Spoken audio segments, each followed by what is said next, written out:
Hello, and my name is Scott Windows Monkey Farmer, and me and Nick, we're kind of bringing you guys a special show today. So there was a tweet made by an OPL player today called Jakey, and at the moment there are some in-house games going on instead of people playing solo queue. So in-house is basically just people, I guess, 10 players that are competitive level players, OPL or OCS, are just getting together and playing a game amongst themselves rather than playing through the Riot matchmaking system. Um, so basically, me and Nick, we thought we'd come on, have a wee bit of a discussion about this, and kind of, I guess, go over some of the key points which can come up with this issue. Now, because I personally am not a person that likes going over the boring history of things, I'm a history major, but the history of in-house solo queue is not why I got my degree, okay? So I'm gonna let Nick do all the boring stuff, do all the history, and then I'm just gonna come in when things get interesting and we start having the contentious arguments, Because me and Nick haven't discussed any of this before, so hopefully we're gonna disagree at each other, shout at each other. Maybe I'll even throw some things at him. Um, but yeah, I wanna take it away. Give us some history, Nick. So this history is actually so ancient that this was a time that I was a player, before I hung up my boots. So pretty much the first instance of five mans in Oceania was Gish and they were made like after frustrations with Dynamic Queue. Like Dynamic Queue got recently announced, and then it was really bad and really long queue times. Matchmaking was fucked. And so Gish came along as our savior, and he brought along Gish queues. And so basically what they were is there was like a little chat room in the League Legends client, and people were organizing in-house games. Initially, it was only OPL players, and then they sort of slowly brought in OCS players. Um, so that's when I came in, and then weaker OCS players, and then they started bringing in like solo queue players like Lisa and some one tricks, and then once that happened, the whole thing sort of fell apart because it more or less became dynamic queue and people just wanted to play solo queue. Um, and now, in the preseason, off season, Milky, one of Regicid's analysts, sort of reintroduced the idea, and has made Milky queues. And this has happened in the past like a week or so. And basically, Jakey's tweet is talking about the same things that were talked about with Jish, but about how these sort of five bands really have some pretty big negatives about them, which sort of, in his opinion, outweighs the positives from them. All right. So I guess you say there's a bunch of positives and negatives. Now, personally, I'm very against these things. I think that there are some there are not a whole lot of reasons for positives towards it, but I guess maybe if you could outline some of those positives. Yeah, so pretty much, I like the idea of them. There's like one big negative we'll come across, but pretty much when in my experiences, with the Jishkis and whatever, with the exception of people jumping onto Discord or TeamSpeak or whatever, and discuss and talking about the games in more of a scrim-like setting, I don't really like that because I feel like when you're playing solo queue, you should be focusing. This is from a competitive standpoint. You should be focusing on yourself and the things that you want to improve. Rather than when you got Discord open, you're more or less and trying to win the game collectively as a team, which is very different. That's sort of things that you're practicing from a scrim. So I don't really like the whole Discord idea. But the benefits of five mans is the queue times are much shorter. Like you can just, it's like I remember then it was like at like every hour or whatever there was several games popping up, and so pretty much no queue times, and there was always games coming across a lot. And it was also people were coinciding with times when you weren't got back from school or scrims and whatnot. So it's just a lot more games being played. Are these ones on the tournament realm as well, or Um, no, these are on the live client. Both of them were on the live client. right? Okay, all right. So solo queue players are so in Milky's version, solo queue players are invited as well. Some solo queue fighters. Um, also one thing is that there's more balanced matchmaking because of the exclusivity of it. You can Milky brought up some solo queue one tricks like Tiltarella and uh Timo guy, I forgot his name. Pretty much those sort of players, one tricks that play in a very one-dimensional style, which sort of make the game revolved around them. They really sort of negatively impact your ability to play the game in terms of a competitive setting where you're just trying to fight against the cheese that they're making. Of these sort of things, it just makes more even games. So for instance, in solo queue, something that can happen a lot is say Fantix is playing against like an up against like a Diamond 1 off-roll player. And like Fantix is just gonna like molest that person and just completely Molest him. obliterate. Yes. I don't know if we're gonna And get banned from YouTube for that, man. yeah, it's gonna he's just gonna get destroyed. And it's just Fantix running around 10-0. It's not the best way to improve, as opposed to he's coming across like an OCS player or hopefully another OPL player, and that person will be able to stand up against a lot better than that person. And overall, throughout the entire all the lane matchups, it's a lot more even, and so it just inhibits like an ability to learn and an ability to grow as a player. I can see that. I mean, I can definitely understand the positives, but I think the for me, like the positives are kind of a product of like people's attitudes towards the system, right? Like, I'm gonna drop a parallel between like when people from Oceania go to Korean solo queue and when people are playing Oceanic solo queue. So when people go over to Korea, they like have like this mentality, right? When they go over there, they're like, oh, I'm in Korean solo queue. I'm going up against the best players. I have to play the best. Whereas when they're playing in Oceania, they're like, oh, all these shit cunts, things like that. And I feel like it's kind of like this generalized mentality where even if a much better player is playing Oceanic solo queue, they are not playing it as seriously as they would play it if they were playing something else. And it's like this isn't just a problem for like the Oceanic region, right? Like even the North American players where they're like complaining about how shit NA solo queue is, but then they go to Korea and they try like 10 times as hard. It's like the only region that like isn't doing that is Korea, and because like they're not focused on trying to compare themselves to somebody else, right? They're just trying to be the best. Like they believe that they are the best players, and like I feel like if all of the Oceanic players started to take things a lot more seriously, then about their own personal solo queue, and everybody like kind of had this collective mentality, and that I guess not having this mentality was quite frowned upon because if you troll in Korean solo queue you get quite flamed on, but if you see people inting in Oceanic solo queue like kind of regularly, right? But there's kind of like this, like the mentality is to just kind of laugh it off and be like, haha, Oceania. Whereas like in Korea, it's like we're gonna try our best, and I think it's like a product of the collective mentality rather than being like problems because we're in Oceania. Like obviously we don't have the player base, but that player base is still only at like 20% of its efficiency. If everybody tried their hardest, our region could be like twice or three times as strong in the solo queue, right? Yeah, but I mean, a counter argument to that is the fact in Korean Select it's not much more competitive. Like the reason why like one tricks or who occasionally just start inting or those sort of people, the reason why they're able to maintain these really high ranks in solo queues is that solo queue's a lot weaker. Whereas in Korea, if you're not taking the game seriously and if you're not taking the game seriously, you troll and whatnot like a lot.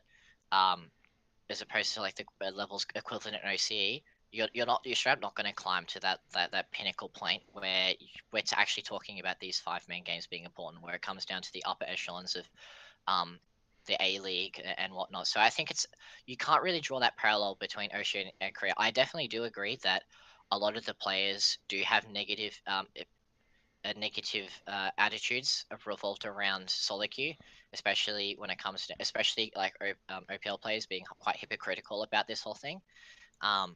But it's kind of like a very difficult thing because Jish queues do work or Milky queues do work. Like from my personal experience, it's like the games are just much better. And regardless of like the actual problems, that the root of the problem, if you can have a solution ready for you, why not just take the solution rather than saying, the problem is like an ideological thing. But if you can just have a pragmatic solution, why don't you just go for the pragmatic solution? Okay, but I guess my kind of counter argument back on that is that if the players are trying twice as hard, if they are, like there's so much typing in solo queue and like memeing around and things like that, right? There's like a lot of arguments that occur. Whereas in Korea, like their general thing, like you hear these Korean players going to other regions and they say, why are these players typing so much, compared to what they do back at home? And I think it's kind of like those things where if people were trying like twice as hard, like and I guess really putting in that effort, then these bad players would just get straight up obliterated, right? Which I guess does occur with some of the top players in the region, right? Like I think that there are definitely some players that this wouldn't apply to. Like generally like that top like 15 or 20 players, right, are generally quite, they're quite focused on their solo queue, right? But I Yeah. think when it comes to below that, there's like a lot of OPL players that might be sitting down in like the 80 ranks who, if they tried their hardest when they played solo queue, could just straight up obliterate some of these players that are Yeah. succeeding. Yeah, I agree. It's not really the 20 to, it's more that 100 to that master tier rank, and it is a the reason why these OPL players don't try very seriously in all of their solo queue games is just really really difficult to, like, you see you're trying your absolute hardest and you're trying to improve, and then you turn around and you see someone like first time like on support or something like that just because they wanted to try it, and you just get really frustrated because by them playing on support your your game is, your ability to play the game is negatively impacted, and thus your ability to improve from that game is negatively impacted. And I don't really see a way with Oceania to get rid of people playing those on supports, because most of the time the people playing on support isn't the OPL player. It's more it's someone, it would be someone like me, or like a solo queue player where I don't really give a crap about solo queue. Like, I just play it to have fun, but I'm also reasonably good at the game so that I can play. I could play with these players because of the way matchmaking works, and Oceania doesn't really have a high enough population base to stop players like, solo queue players, or people that just, don't take solo queue as seriously, but it's still good enough to be able to run into them. And if you consistently try your hardest and you see all these people, playing things like on support and not trying as hard as they could, or just start inting and whatnot, it takes a really big mental toll, especially because of how stressful those games are. And then it's very easy to just become like very jaded towards it. And when like Korean players, they come over to these foreign regions and they play solo queue, they're not oftentimes they don't take like the solo queue as seriously. Like Piglet was a very big um example of this, where he would just, in solo queue in Korea, he'd take it very seriously, but when he came over to NA, he was just playing like mid lane all the time and top lane all the time, and he wasn't taking solo queue I mean, seriously he because, did that in an ALCS too, right? He's like, oh yeah, shit, this shit's way too easy. yeah. But But he was like coming in, and I assume he came in with that, that Korean mentality and was going to try. But then, it's like if you keep trying to do the same thing and it keeps running into failure because of something you can't control, it just becomes very, very frustrating. And but I but can see.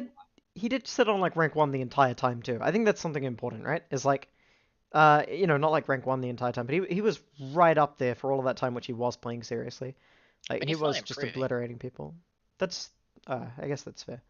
But I mean, also on your point of people playing like on support, I think that's not a problem. Like you said, like there's people who are playing those champions that are getting up to that rank, and then the OPL players are running into them. But it is OPL players too, right? Like you remember when Cake was over here, and Cake was playing that fucking Quinn mid, and he had it on like a Smurf account. It was like Master, and he's just playing Quinn mid and just running at him. And That was his rank on account. Like, he was just obliterating people in that rank on account, like playing Ezreal mid, Quid mid, oh, was he doing Graves it on his rank one jungle. account too?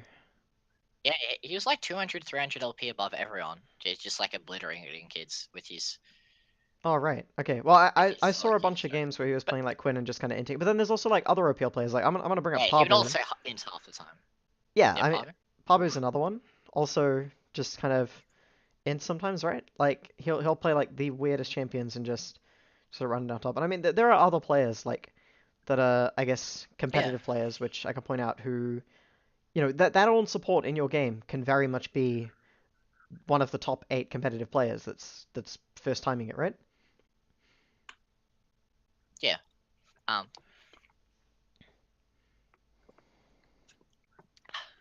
yeah. I mean, I do agree that I think that, but it more comes from that behavior more comes from a product of them being like, I don't know, punished for trying to take solo queues seriously as they can, because like Oceania doesn't have the population base nor the like the general attitude that, compared to a Korean base where you have to take the game seriously and you're frowned upon for not taking the game seriously. Like, um if you watch like Pablo in solo queues, he's a really good instance. Like, he's actually just like straight up retarded. Like he just, half the time he's playing like, I saw him play like 10 games of Corki top in a row.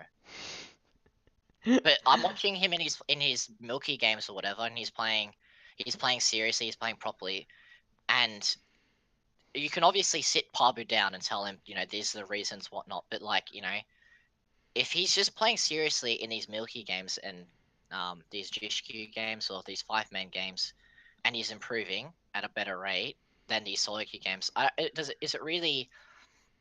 Do we really need to question the reason why that's happening and just go on with it? Because when it comes down to player improvement, I don't really think there's much of a counter argument to say that a 5-man system where it's exclusive and everyone's taking it seriously, and if you're not taking it seriously, you're kicked, isn't the best way for individual player improvement, and hence short-term um, region improvement.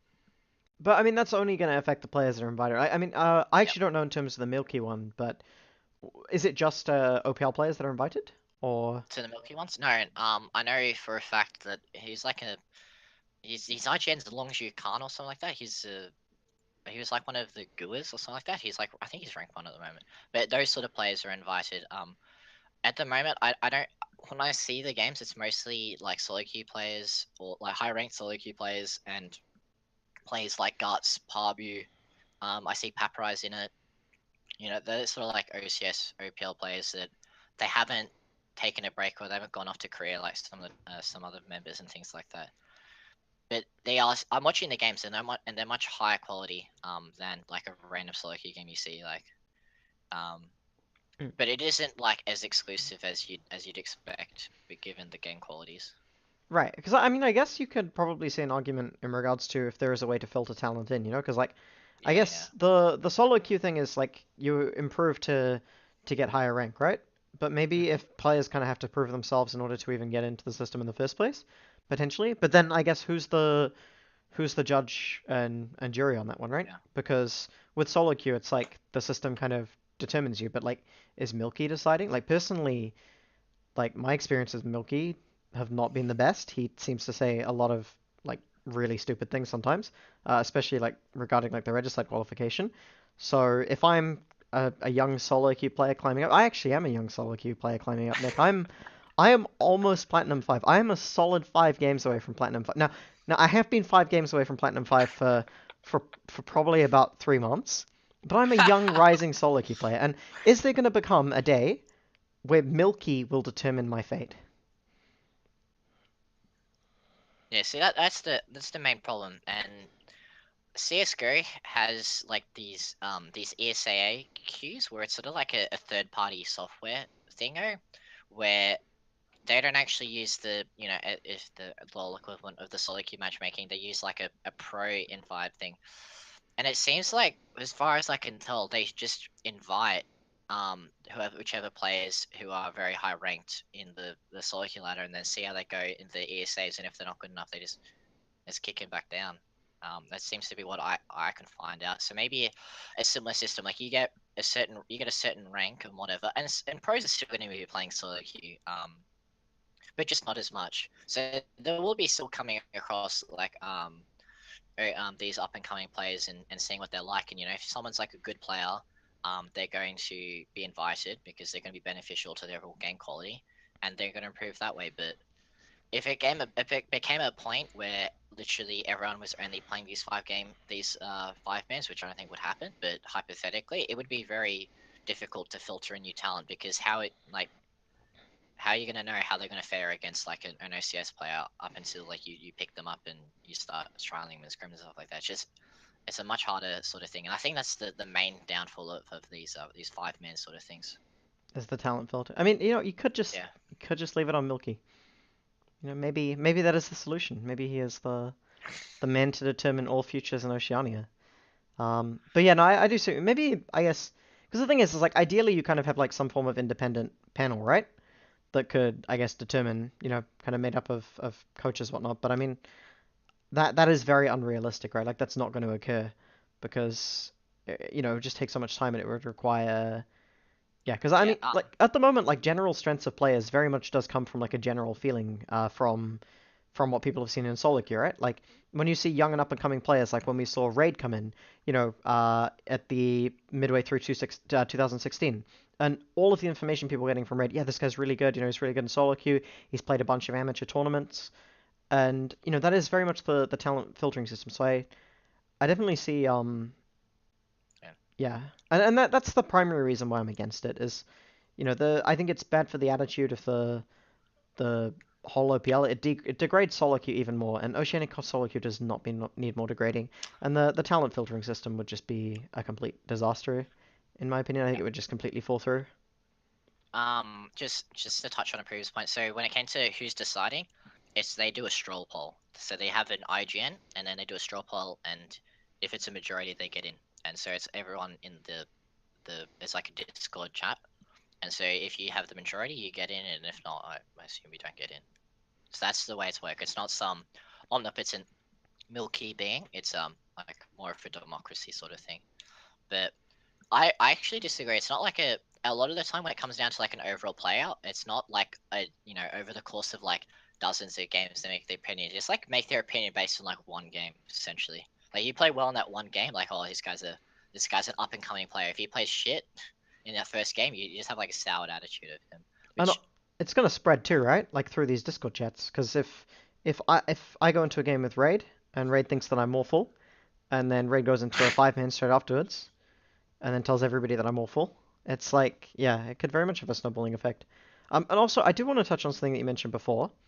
You said before that players would likely be playing solo queue anyways. That's kind of right now, but what happens when scrims come back into it? You got double scrim blocks. Then maybe in the evening you have the in-houses.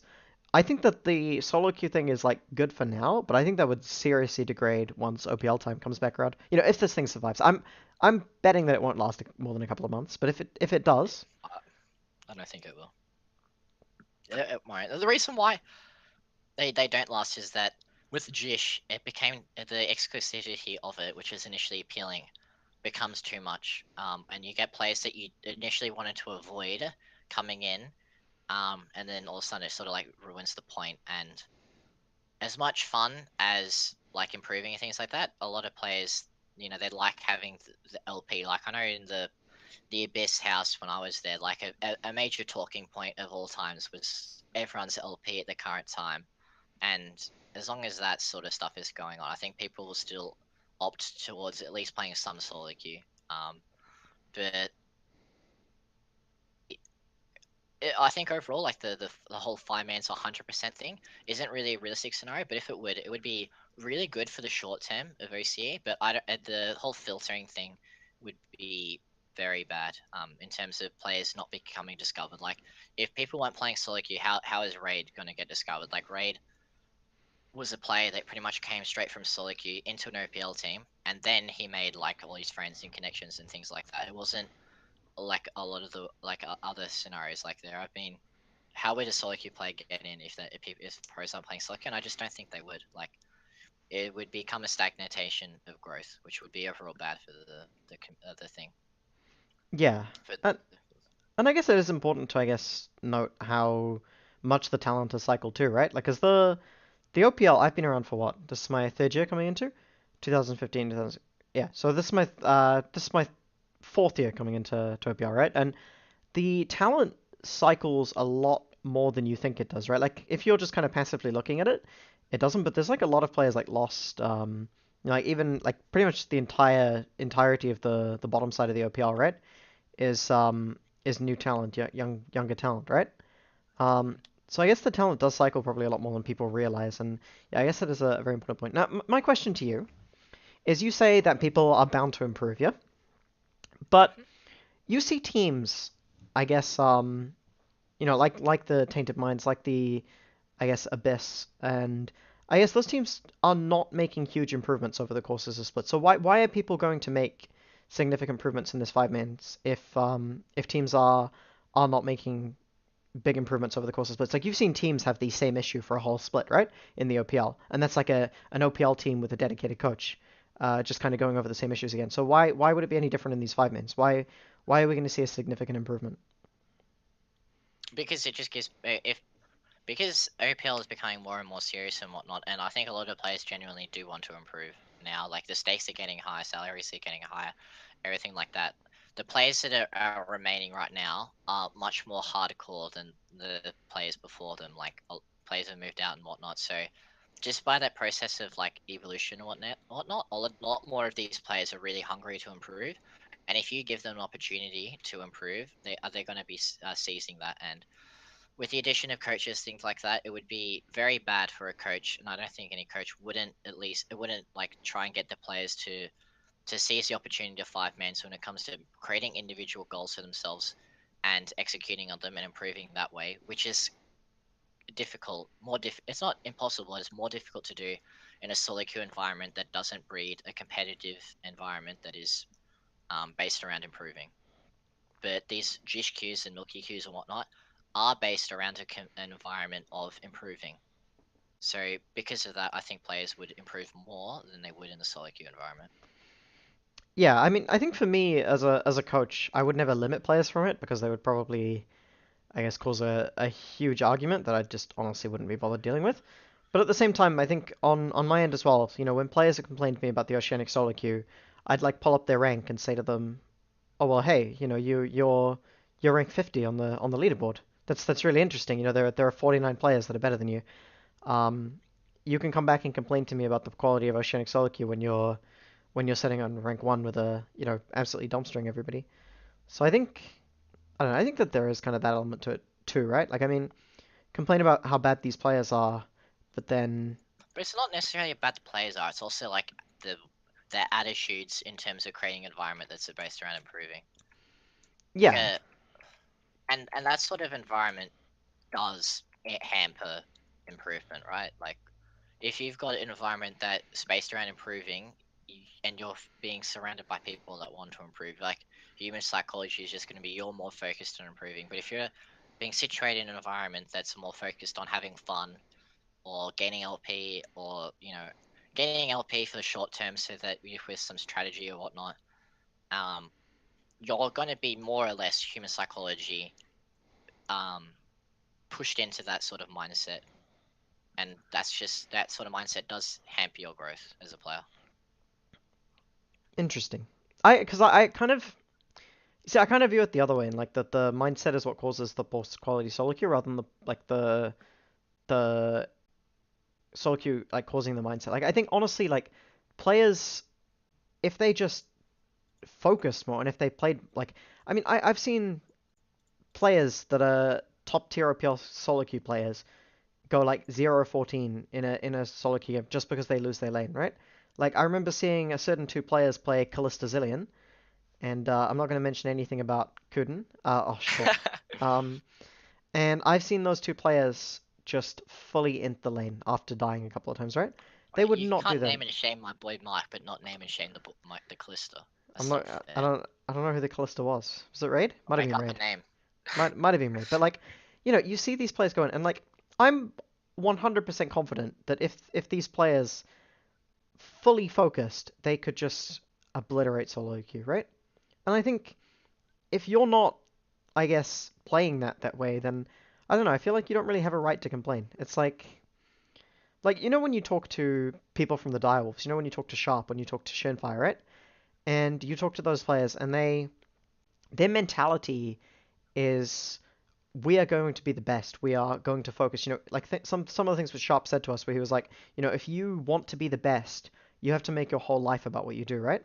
You have to put all of your time, energy, and focus into what you do. And I think that's kind of the point when you can start, I guess, looking to make a lot of those complaints. But I don't think that yeah, I just feel like that's yeah, like there's so many players complaining that are kind of a huge part of the issue themselves, and that's kind of I my mean, real a lot issue of with them these are five being mans. hypocritical, right? And that's Definitely. your main problem. Like, it's very easy to look just through match histories and things like that. They're not taking every single game as seriously impossible. But if you look through the five mans and whatnot, I think they are going to be taking them more seriously. But do you want to wrap up the show? Oh, we probably should wrap it up. Um, yeah, no, I think we can wrap that one up there. I guess we've both given some good points for it. It's a very balanced show.